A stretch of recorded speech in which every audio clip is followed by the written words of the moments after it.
that we here highly resolve these dead shall not have died in vain, that the nation shall have a new birth of freedom, and that government of the people, by the people, for the people, shall not perish from the earth.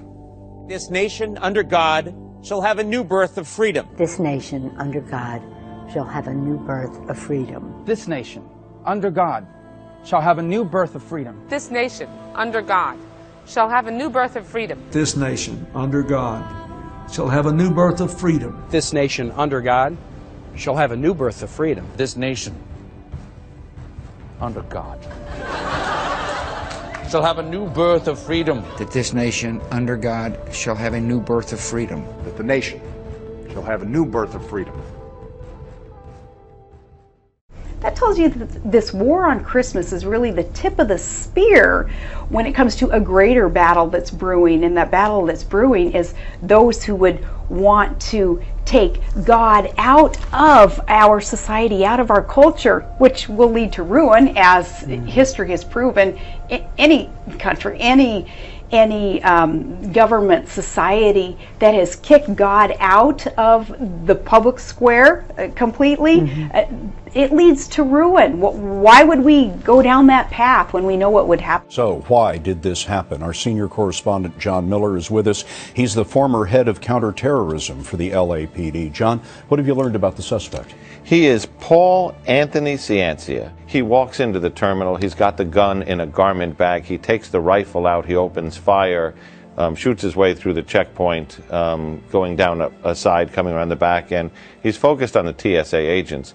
Inside the bag, we are told investigators came up with notes saying that the TSA were fascists and pigs, anti-American rantings, anti-TSA rantings, and references to the New World Order, which is kind of a growing conspiracy group that believes the world is going to be taken over by forces in black helicopters and so on.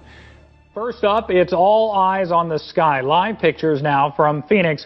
For the second night in a row, military training exercises are underway around the valley. And within the last half hour, the Phoenix Police Department has confirmed to 3TV that they are supporting Department of Defense training around the city. There have been a lot of helicopters seen all across the valley tonight. Our own Bruce Hafner has reported seeing military helicopters flying low over the Scottsdale area.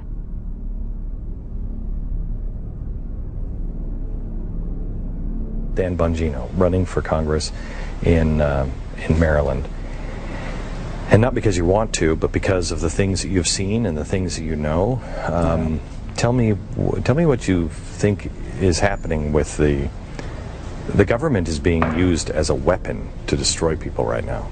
Yeah, we're at a very dangerous point, Glenn, and thank you for having me. It's always an honor. It's been a while, so it's great to see you, and congrats on everything with the Blaze. It's just taken off. Please, thank you. Yeah, we're in a lot of trouble. The president sees government. I think it's because of his lack of experience and maybe community organizing in the past is like this shiny new toy, which for all the disagreements I had with Clinton, Carter, and Bush, there were always limits. There was that line you just didn't cross. We cross it seemingly every day, Every Glenn. day. We're lost in the scandals.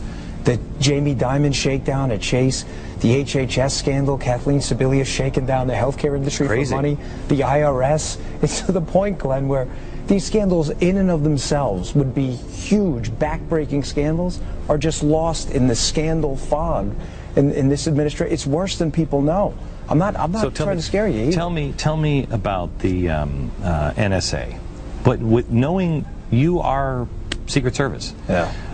So knowing what you know, tell me what we should be concerned about.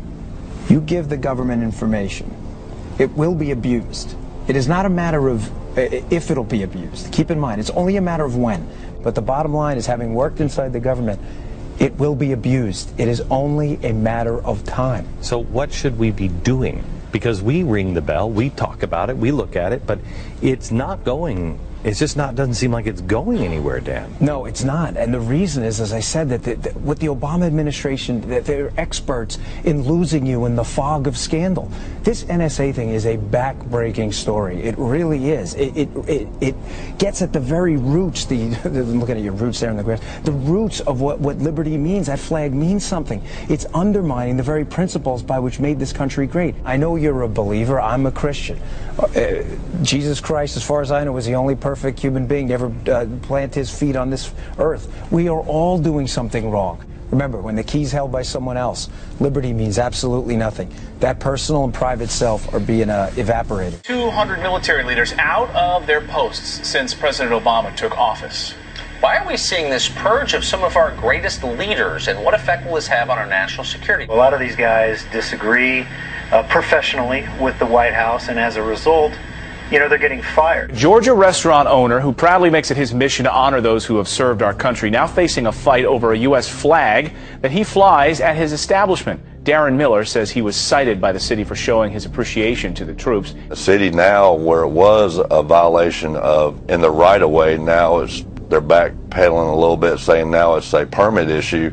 And I just don't think I should have to pay money to fly the American flag or support our men and women in uniform. Yeah. And I refuse to. Absolutely right. Dean, what do you think this says about our country that you weren't able to fly your flags?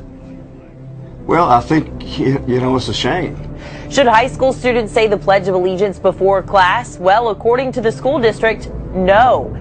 Last night, they voted down a proposal that would require the teenagers to recite the pledge every day. The reason? Board members decided there's not enough time during the day to say it.